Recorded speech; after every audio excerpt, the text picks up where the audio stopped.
விதைகள் இயக்கம் இது வன்னிருக்கும் மக்களுக்குமான விதைகளின் குரல். ஒரு தலைவனுடைய ஆட்சிக்கும் ஒரு தற்குறியினுடைய ஆட்சிக்கும் வித்தியாசம் என்ன என்பதை பத்தி தான் இந்த காணொலியில நாம இன்னைக்கு பார்க்க போறோம்.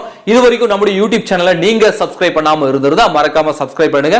அப்படியே பக்கத்துல இருக்க அந்த பெல் சிம்பலையும் கிளிக் பண்ணிட்டீங்கன்னா நாம போடக்கூடிய வீடியோக்கள் உடனடியாக உங்களை வந்து சேரும். அப்படி இல்லைன்னா சற்று காலதாமதம் ஆகலாம். இன்றைக்கு எடப்பாடி பழனிசாமி அவர்கள் தன்னுடைய பிறந்தநாள் விழாவை கொண்டாடுறாரு. அதே சமயத்துல திராவிட முன்னேற்ற கழகம் என்ன கொண்டாடுறாங்கன்னாக்க நாடே போற்றும் 4 ஆண்டு ஆட்சி அப்படின்னு சொல்லி அவங்க ஒரு பக்கம் கொண்டாடிட்டு இருக்காங்க. அப்ப தமிழ்நாடுல மிக சிறப்பான ஆட்சியை நடத்தியது எடப்பாடி பழனிசாமியா அல்லது மு.க. ஸ்டாலினா அப்படின்னு நாம எடுத்து பார்த்தோம்னாக்க எடப்பாடி பழனிசாமியினுடைய ஆட்சி என்பது பொற்காலம். அதற்கு ஆதாரம் இல்லாமல் நான் பேசல, ஆதாரத்தோடு நான் பேசுறேன். நான் ஒன்னும் அவருக்கு இன்னைக்கு பிறந்த நாள், நான் ஒன்னும் அவர் அதிமுக கட்சிக்காரங்களாம் நான் கிடையாது, நான் ஒன்னும் அதிகாரப்பூர்வமான உறுப்பினர்லாம் கிடையாது. ஆனால் நான் ஒரு சாமானிய மனிதனாக இருந்து நேரடியாக பார்த்ததன் விளைவு எடப்பாடி பழனிசாமியினுடைய ஆட்சி என்பது தமிழ்நாட்டினுடைய பொற்கால ஆட்சி அப்படின்னு நான் சொல்லுவேன். அதனாலதான் நான் எடப்பாடி பழனிசாமி அவர்களை தொடர்ந்து ஆதரித்து நான் பேசிக்கிட்டு வரேன். அவருடைய ஆட்சி மீண்டும் மலர வேண்டும் என்று சொல்லி நான் பேசிக்கிட்டு வரேன். சரி, அப்ப இருவருடைய ஆட்சிகளும் ஒப்பீடு நாம எடுத்து பார்க்கணும். முதல்ல மு.க. ஸ்டாலின் இவங்க தானே சொல்றாங்க நாடு போற்றும் 4 ஆண்டு ஆட்சி அப்படின்னு சொல்லிட்டு.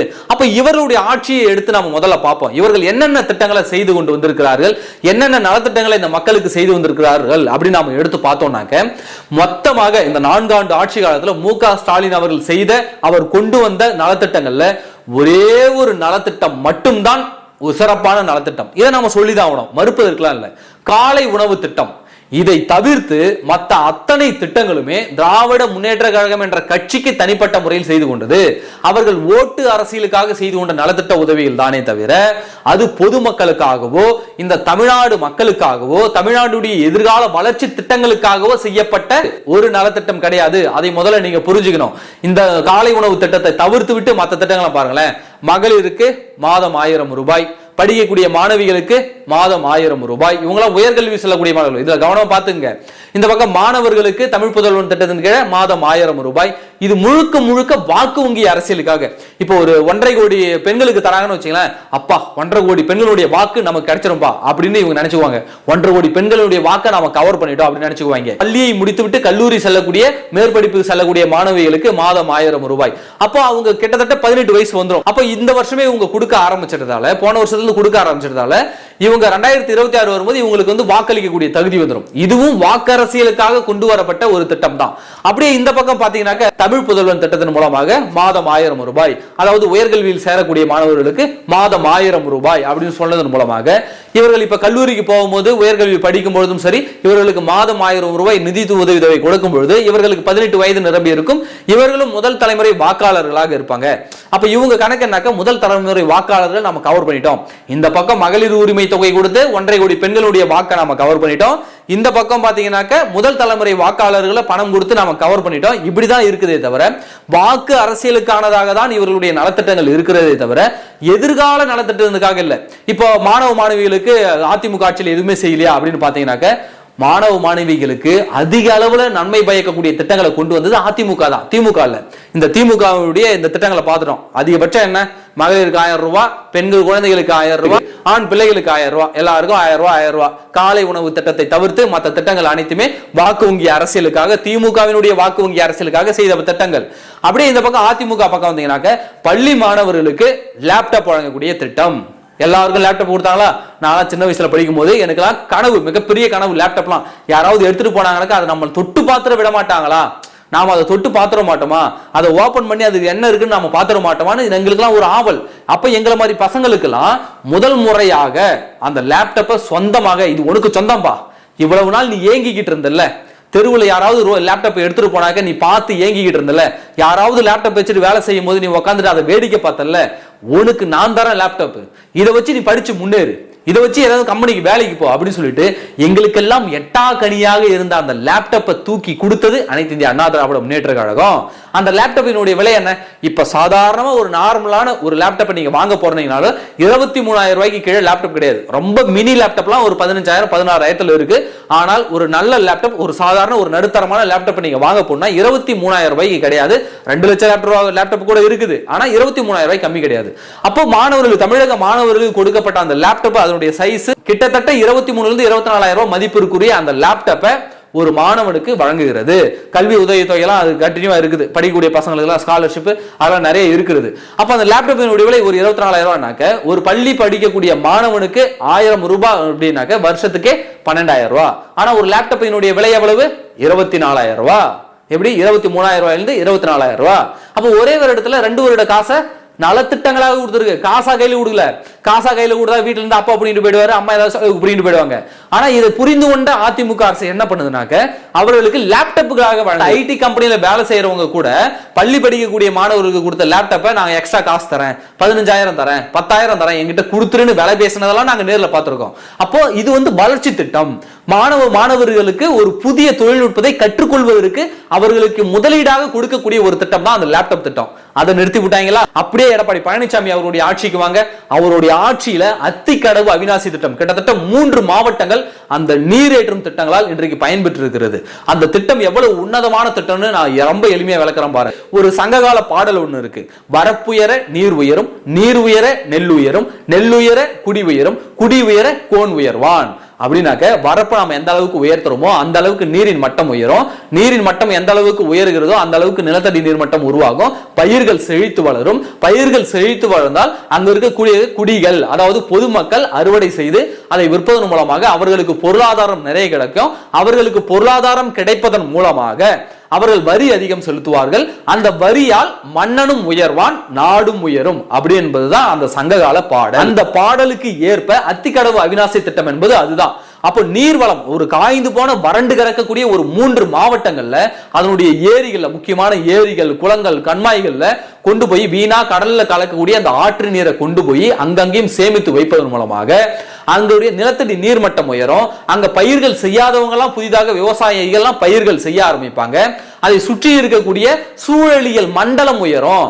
அப்போ மரம், செடி, கொடிகள் உயரும். நாம் சுவாசிக்க தேவையான ஆக்சிஜன் நிறைய வெளியிடப்படும். கார்பன் டை ஆக்சைடு அதிக அளவு உறிஞ்சப்படும். அது மட்டும் இல்லாமல் அதை சுற்றி இருக்கக்கூடிய சின்னஞ்சிறு பறவைகள் இருந்து, விலங்குகள் இருந்து எல்லாமே வளர்ந்து பெருக்கெடுக்கும். அப்ப அந்த பகுதியில விவசாயம் செழித்து வளர்ந்ததுனாக்க வரி கூடும், அந்த மக்களுடைய வாழ்வாதாரம் கூடும். அப்போ 3 மாவட்டங்களுடைய குடிநீர் தேவை பூர்த்தி செய்திருக்கிறது. அவருடைய விவசாயத்திற்கான தேவையான தண்ணீர் வசதிகளை பூர்த்தி செய்திருக்கிறது இந்த அத்திக்கடவு அவிநாசி திட்டம். இத்தகைய உன்னதமான திட்டத்தை நிறைவேற்றி தந்தது அனைத்து இந்திய அண்ணா திராவிட முன்னேற்ற கழக ஆட்சி. புரட்சி தலைவி ஜெயலலிதா அவர்கள் அந்த திட்டத்தை தொடங்கி வைத்தாங்க. எடப்பாடி பழனிசாமி அவர்கள் கிட்டத்தட்ட 98% அந்த பணிகளை முழுமையாக முடிச்சிட்டாரு. கடைசியா ஸ்டிக்கர் ஓட்டுறதுக்கு மட்டும் ஸ்டாலின் ஸ்டிக்கர் ஓட்டிட்டு நான் திறந்து வச்சேன்ற பேரை அவர் வாங்கிட்டு போயிட்டாரு. ஆனால் அதனுடைய உண்மை நிலை என்ன என்பதை உணர்ந்து கொண்ட அந்த மக்கள் எடப்பாடி பழனிசாமி கூட்டு ஒரு மாபெரும் பாராட்டு விழாவை வச்சாங்க. அப்படியே காவிரி டெல்டா பக்கம் வாங்க. காவிரி டெல்டாவில் மீத்தேன் ஹைட்ரோ கார்பன் எடுப்பதற்கு கையெழுத்து போட்டது யாரு? இந்த திராவிட முன்னேற்ற கழகம். மு.க. ஸ்டாலின் துணை முதல்வராக இருந்த போது இவர் தான் போய் கையெழுத்து போடுறாரு. காவிரி டெல்டா பகுதியில் பூமிக்கு அடியில போறது அங்க இருக்கக்கூடிய மீத்தேனையும் ஹைட்ரோ கார்பனையும் எடுத்து பன்னாட்டு கம்பெனிகள் கொழிப்பதற்காக, அங்க இருக்கக்கூடிய விவசாயிகளுடைய வாழ்வாதாரத்தை சீர்குலைப்பதற்காக மு.க. ஸ்டாலின் திமுக அரசு தான் போய் கையெழுத்து போடுது மீத்தேனுக்கும் ஹைட்ரோ கார்பனுக்கும். ஆனால் என் மண்ணுல நானும் ஒரு விவசாயி அப்படின்னு எடப்பாடி பழனிசாமி சொல்லி, உண்மையாகவே எடப்பாடி பழனிசாமி ஒரு விவசாயி, ஒரு விவசாய குடும்பத்திலிருந்து வந்தவர், சாதாரண ஒரு வெள்ளமண்டி வியாபாரி. அவர் உணர்ந்து கொண்டதன் விளைவாக அந்த காவிரி டெல்டா பகுதியில பாதுகாக்கப்பட்ட வேளாண் மண்டலமாக அறிவித்தார்.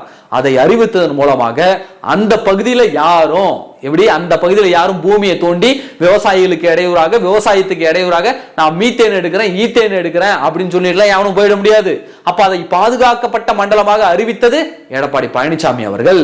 அப்ப இது விவசாயிகளுடைய பாதுகாவலர். அப்போ ஒரு விவசாயிக்குத்தான் விவசாயத்தினுடைய அருமை தெரியும். இப்ப புரியுதுங்களா? எடப்பாடி பழனிசாமி அவர்களை ஏன் நாங்க விவசாயி அப்படின்னு சொல்றோம் இப்ப புரியுதுங்களா?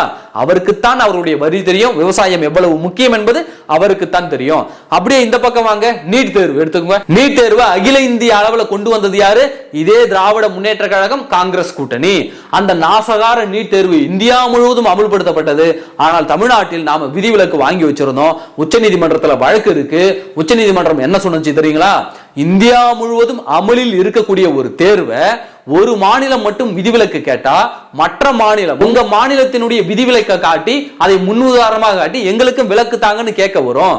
இந்தியா முழுவதும் ஒரு தேர்வு நடைமுறை இருக்குனாக்க உங்களுக்கு மட்டும் விதிவிலக்கு அப்படின்றது சரியாக இருக்காதுன்னு சொல்லி உச்சநீதிமன்றம் அந்த வழக்குகளை ரத்து பண்ணி அது நடைமுறைப்படுத்த சொன்னதன் மூலமாக தான் இன்றைக்கு நீட் தேர்வு தமிழகத்தில் அமல்படுத்தப்பட்டிருக்கிறது. அப்ப நீட் தேர்வை உருவாக்கி கொண்டு வந்தது யாரு? இந்த காங்கிரஸ் திமுக ஆட்சி. அப்ப இங்க இருக்கக்கூடிய ஏழை எளிய மாணவர்கள் பாதிக்கப்படுறாங்களே, அரசு பள்ளி மாணவர்கள் பாதிக்கப்படுறாங்களே, அவங்களுக்கு மிகப்பெரிய பாதிப்புகள் ஏற்படுகிறேன்னு சொல்லி எடப்பாடி பழனிசாமி என்ன பண்ணாருன்னா, அவர்களுக்கு 7.5% இடஒதுக்கீடு கொடுத்து இந்த திட்டம்லாம் எப்படி தோணுது பாருங்க. இதுதான் மக்கள் நல திட்டம், எப்படி தோணுது பாருங்க. இதை வேற எவனா செய்ய முடியுமா? முடியாது. ஏன்னா அதிமுகவினர் தான் இந்த மண்ணை நேசிக்கக்கூடியவர்கள், இந்த மக்களை நேசிக்கக்கூடியவர்கள். அவர்களுக்கு தோணுது நம்ம பிள்ளைங்க மருத்துவம் படிக்க முடியாம போயிடுமே, அப்ப இவங்களுக்கு ஏதாவது ஒரு வழி பண்ணணும்ல. மத்திய அரசினுடைய திட்டத்தை ஒரு காலகட்டத்துக்கு மேல மாநில அரசால எதிர்த்து நிக்க முடியாது. அப்படிப்பட்ட சூழல்ல அப்ப இதுக்கு மாற்று வழி என்னன்னு சிந்தித்தாரு பாரு, அதுதான் எடப்பாடி பழனிசாமி அவர்கள். அப்ப அந்த மாற்று வழியை சிந்தித்ததன் மூலமாக அரசு பள்ளியில் பயிலும் மாணவர்களுக்கு 7.5% இடஒதுக்கீடு கொடுத்து ஆளுநரினுடைய ஒப்புதல் இல்லாமலே அதை நிறைவேற்ற வைத்தார். இது எவ்வளவு பெரிய ராஜதந்திரம்.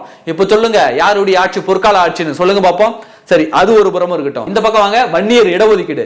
இந்த வன்னியர் சமூக மக்கள் எவ்வளவு ஆண்டுகளாக, எனக்கு தெரிந்து நான் சின்ன பிள்ளையிலிருந்து எனக்கு நினைவு தெரிந்ததிலிருந்து இந்த வன்னியர் சங்கமும் போராடிக்கிட்டு இருக்கு, பாட்டாளி மக்கள் கட்சி போராடிக்கிட்டு இருக்கு, வன்னியர்கள் போராடிக்கிட்டு இருக்காங்க இடஒதுக்கீட்டுக்காக. எங்களுக்கு 20% இடஒதுக்கீடு கேட்டாங்க ஆரம்பத்தில்.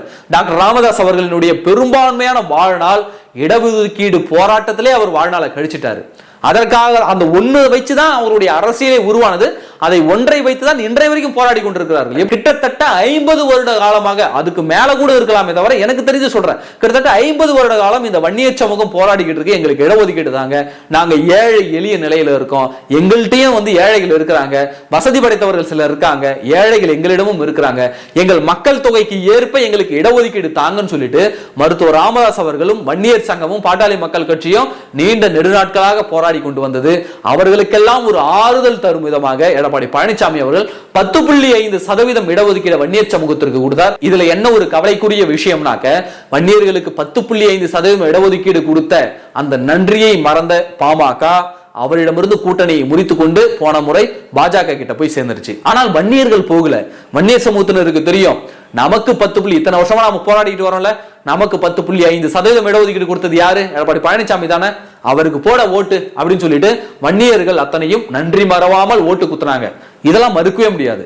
ராமதாஸ் அவர்கள் கட்சி மாறி போய் கூட்டணி வச்சிருக்கலாம், ஆனால் வன்னியர்கள் மாறி போகல. வன்னியர்கள் கரெக்டா அவருடைய வாக்குகளை நன்றி கடனை சரியாக செலுத்தினார்கள். இதுல எந்த விதமான மாற்று கருத்தும் இல்லை. அப்போ வன்னியர் சமூகத்தினுடைய நீண்ட நாள் கோரிக்கையை நிறைவேற்றி வைத்தது யார்? எடப்பாடி பழனிசாமி அவர்கள்.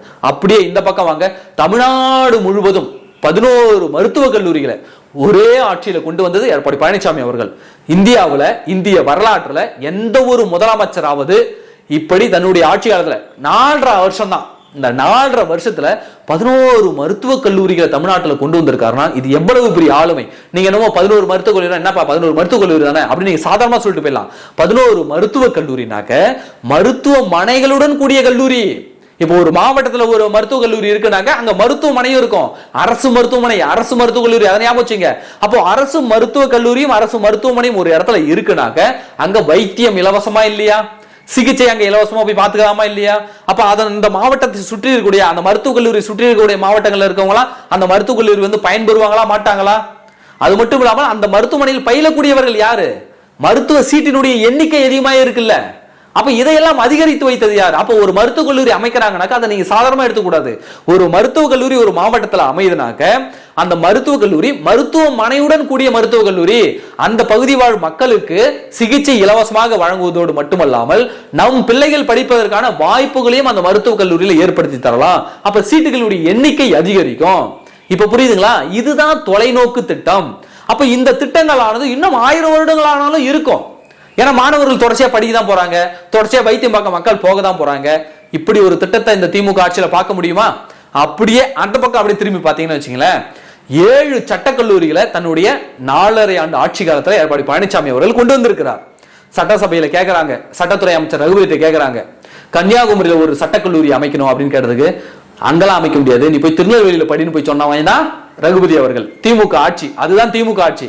ஆனால் எடப்பாடி பழனிசாமி அவர்கள் சத்தமே இல்லாமல் தன்னுடைய ஆட்சி காலத்துல 7 சட்டக்கல்லூரிகளை தமிழ்நாட்டில் அமைத்து கொடுத்தார். இப்ப சொல்லுங்க, யார் தமிழ்நாட்டினுடைய பொற்கால ஆட்சி தந்தது யார்? இப்ப சொல்லுங்க பாப்போம். அப்ப இதுதான தொலைநோக்கு திட்டம். இப்ப நான் சொன்ன திட்டங்கள் ஒவ்வொன்றும் பாருங்களேன், ஒவ்வொன்றும் தமிழ்நாட்டினுடைய வளர்ச்சிக்கு உதவக்கூடியது, தமிழ்நாடு மக்களுடைய வளர்ச்சிக்கு உதவக்கூடியது, எதிர்கால தமிழ்நாடுடைய வளர்ச்சிக்கு உதவக்கூடியது. இந்த மாசம் 1000 ரூபாய் கொடுக்குறது, இதெல்லாம் என்ன விதத்திலான வளர்ச்சியை தரும்? சொல்லுங்க பாப்போம், என்ன விதத்திலான வளர்ச்சியை தரும்? அப்ப இது எதிர்கால திட்டமா? இது இதனால ஒட்டுமொத்த சமூகமும் பயன்பெறுமா? எல்லா ஆண் பெண் குழந்தைகள் எல்லாரும் பயன்பெறுவாங்களா? இப்ப மாசம் 1000 ரூபாய் தரேன்னு வச்சுங்களேன், அந்த பெண்கள் பயனடையாங்க அல்லது சேர்த்து வைத்து அந்த குடும்பத்துக்கு ஏதோ கொடுக்குறாங்கன்னு வச்சுங்களேன். ஆனால் ஒரு மருத்துவக் கல்லூரி அமைப்பதனால் ஒட்டுமொத்த சமூகமும் முன்னேறும். எப்படி ஒட்டுமொத்த சமூகமும் அங்க வைத்தியம் பார்க்க போகும்? ஆணு பெண்ணு குழந்தை சாதி மதம் எல்லாத்தையும் மறந்து எல்லாரும் வைத்தியம் பார்க்க போவாங்க. அப்ப இதுல நீ தகுதி உள்ளவர்களுக்கு மட்டும் மாசம் 1000 ரூபாய் கொடுக்குறேன்னு சொல்லி பிரிச்சல்ல. தகுதினா என்ன தகுதி? நீ கொடுக்குற 1000 ரூபாய்க்கு என் தகுதியை வந்து நான் நிரூபிக்கணுமா சொல்லு? அப்போ இதுலயும் பிரிவினை. அப்ப எல்லாருக்கும் இதுல பயன் செய்யல, எல்லாரும் இதுல வந்து பயன்பெறல. இப்ப புரியுதுங்களா?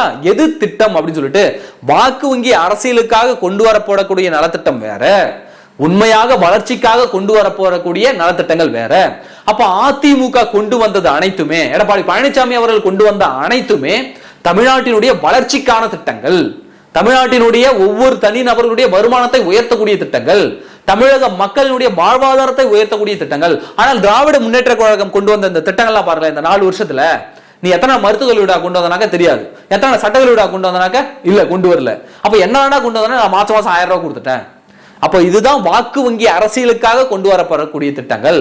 அப்ப தமிழக மக்கள் ஒண்ணு புரிஞ்சுங்களேன், நீங்க இணையதளத்துல செய்தி ஊடகங்கள்ல போடக்கூடிய தகவல்கள் எல்லாமே திமுக தூக்கி போடக்கூடிய எச்சில் எலும்புகளை பொறுக்கி கொண்டு செய்திகளை பரவிடுறாங்க. இந்த ஆட்சி ஆஹா ஓஹோன்னு இருக்குது அப்படின்னு சொல்லிட்டு பரவிடுறாங்க. ஆனா உண்மை நிலை என்ன? நீங்க இதை சிந்திச்சு பார்க்க மாட்டேங்கிறீங்க. மாசம் 1000 ரூபாய் இங்க கொடுக்குறாங்கல்ல, ஒரு பவுன் தங்கம் எவ்வளவு இன்னைக்கு? கிட்டத்தட்ட 70,000 ரூபாய் கிட்ட போயிடுச்சு. ஒரு கல்யாணம் பண்றவங்கள்ட்ட போயிட்டு கேட்டுப்பாரு, ஒரு பெண்ணுக்கு வந்து கல்யாணம் பண்ணி வைக்கக்கூடிய அந்த குடும்பத்தை போய் கேட்டுப்பாரு, ஒரு பவுன் தங்க நகை வாங்குவது என்பது எவ்வளவு சிரமம், அது எவ்வளவு முக்கியம்னு அவங்க சொல்லுவாங்க. அப்போ தாலிக்கு தங்கம்ன்ற ஒரு திட்டத்தை அதிமுக வந்து நடத்தி அதை வெற்றிகரமாக கொண்டு போய் சேர்ந்தது இல்ல, அதை இவங்க காலி பண்ணிட்டு மாசம் 1000 ரூபாய்னாக்க மாசம் 12,000 ரூபாய், 70,000 ரூபாய் ஒரு பவுன், 70,000 ரூபாய் எங்க, மாசம் 1000 ரூபாய், வருஷத்துக்கு 12,000 ரூபாய், இது எங்க கணக்கு போட்டு பாருங்க. அப்ப யாருடைய ஆட்சியில அதிக அளவு பயனை நீங்க அடைஞ்சிங்க? யாரினுடைய ஆட்சியில நீங்க அதிக அளவு உரிமைகளை சலுகைகளை அனுபவிச்சீங்க? அப்ப இதை தமிழக மக்கள் உணர்ந்து கொள்ள வேண்டும். நீங்க செய்தி ஊடகங்கள்ல பாக்குறதால, நீங்க இந்த பக்கம் சமூக வலைதளங்கள்ல பாக்குறதால இது ஒண்ணும் பொற்கால ஆட்சி ஆகிவிட முடியாது, இந்த திமுகவினுடைய ஆட்சி. உடனே நீங்க பாஜக உள்ள வந்துடும். யோ எடப்பாடி பழனிசாமி மிக தெளிவா சொல்லிட்டாரு, கொள்கை வேறு கூட்டணி வேறுன்னு சொல்லிட்டு. நாங்க திமுகவை தோற்படிக்கிறது தான் கூட்டணி வச்சிருக்கிறோமே தவிர அவங்களோட கொள்கைகளை நாங்க ஏற்றுக்கிட்டோம், அவங்களோட சொல்லக்கூடிய அரசியலை நாங்க இங்க செய்ய போறோம்னு அர்த்தம் கிடையாது. இதை எடப்பாடி பழனிசாமி அவர்கள் மிக தெளிவாக சொல்லிவிட்டார்.